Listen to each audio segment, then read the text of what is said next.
ஒவ்வொரு வருஷமும் ஈசாலா கப் நமதே அப்படின்னு வரக்கூடிய ஆர்சிபி டீமை பற்றி தான் பார்க்க போகிறோம். இந்த வருஷம் ஐபிஎல் ஹிஸ்ட்ரியில் செகண்ட் ஹையஸ்ட் பர்ஸ் மணி வச்சுருந்தது இவங்க தான். 83 கோடியோடு போனாங்க. ஸோ அவங்க எதிர்பார்த்த மாதிரி நல்ல பிளேயர்ஸ் எடுத்தாங்களா அப்படிங்கிறத இப்போ பார்க்கலாம். இவங்க ஒட்டுமொத்தமாக 22 பிளேயர்ஸ் வந்து எடுத்திருக்காங்க. ஸோ இதில் பேட்டர்ஸ் அப்படின்னு சொல்லி பார்த்தோம் அப்படின்னா விராட் கோலி, ரஜத் பட்டிதர், தேவ்தத் படிக்கல் அண்ட் ஸ்வஸ்திக் சிக்கரா. ஆல்ரவுண்டர்ஸில் Liam Livingstone, Krunal Pandya, Tim David, Jacob Bethell, Romario Shepherd, Swapnil Singh and Manoj பங்கடே இருக்காங்க.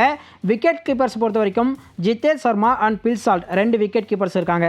பவுலர்ஸில் Rasikh Dar Salam, Yash Dayal, Suyash Sharma, Josh Hazlewood, Bhuvneshwar Kumar, Nuwan Thushara, Lungi Ngidi, Abhinandan Singh and Mohit Rathee. இதுதான் இவங்களுடைய 2025க்கான அந்த ஸ்குவாட். இவங்களுடைய பலம் அப்படின்னு பொறுத்த வரைக்கும் பார்த்தோம் அப்படின்னா ஓரளவுக்கு டீசெண்டான பிளேயிங் லெவல் இருக்கிற மாதிரி நல்ல டீம் வந்து ஆக்ஷனில் வந்து பிக் பண்ணியிருக்காங்க.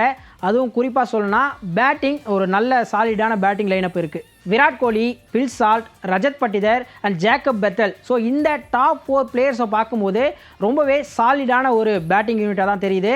டாப் ஆர்டரில் இவங்க 4 பேர் இருந்தால் மிடில் ஆர்டரை நாங்கள் பார்த்துக்குறோம் அப்படின்னு சொல்லி Liam Livingstone, Jitesh Sharma and Krunal Pandya இவங்க 3 பேர் இருக்காங்க.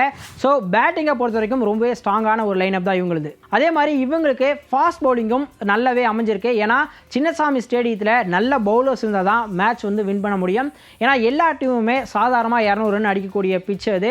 ஸோ அப்படி இருக்கும்போது பவுலிங் யூனிட்டை பொறுத்த வரைக்கும் நல்ல எக்ஸ்பீரியன்ஸான ஒரு ஸ்குவாடை வந்து இவங்க வச்சுருக்காங்க. Bhuvneshwar Kumar, Josh Hazlewood, Nuwan Thushara, Lungi Ngidi and Suyash சர்மானு நல்ல பவுலிங் யூனிட் வந்து இவங்களுக்கு இருக்குது. அண்ட் ஆர்சிபியோடைய மைனஸ் என்ன அப்படின்னு பார்த்தோம் அப்படின்னா நல்ல பேக்கப் ஆப்ஷன்ஸ் வந்து இவங்ககிட்ட இல்லை.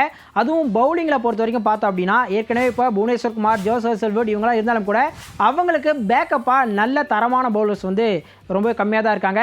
அதே மாதிரி யாஸ் தயால், ரசிக்தார் சலாம் இவங்க எல்லாருமே நல்ல டேலண்டட் யங்ஸ்டர்ஸ் தான். ஸோ அவங்கள எப்படி யூஸ் பண்ண போகிறாங்க அப்படிங்கிறது வந்து நம்ம பொறுத்து வந்து பார்க்கணும். அதே மாதிரி ஸ்பின்னர்ஸை பொறுத்த வரைக்கும் இவங்களுக்கு யுஸ்வேந்திர சகல் ரொம்ப காலமாக ஒரு சூப்பரான பர்ஃபார்மன்ஸ் கொடுத்துட்ருக்காரு. பட் அவரை ரீப்ளேஸ் பண்ணுற மாதிரி ஒரு நல்ல ஸ்பின்னர் வந்து இவங்களுக்கு ரொம்ப காலமாக கிடைக்கவே இல்லை. எந்த 4 ஓவர்சீஸ் பிளேயர்ஸை வந்து இவங்க ஆட வைக்கிறாங்க அப்படிங்கிறத பொறுத்து இந்த டீமோடைய பேலன்ஸ் வந்து முடிவாகும். ஸோ அதுவும் ரொம்பவே முக்கியமான ஒரு விஷயம். அதே மாதிரி இவங்களுக்கு இருக்கக்கூடிய ஒரு மிகப்பெரிய கொஸ்டின் மார்க் அப்படின்னா அது கண்டிப்பாக கேப்டன் யார் அப்படிங்கிறதான். கூடுமான வரைக்கும் விராட் கோலி தான் மறுபடியும் கேப்டன்சியை ஏற்றுப்பார் அப்படின்னு தான் தெரியுது. ஸோ இந்த வருஷமாவது ஈசாலா கப் நமதே அப்படிங்கிறத இவங்க நினைவாக்குவாங்களா அப்படிங்கிறத பொறுத்து வந்து பார்க்கலாம்.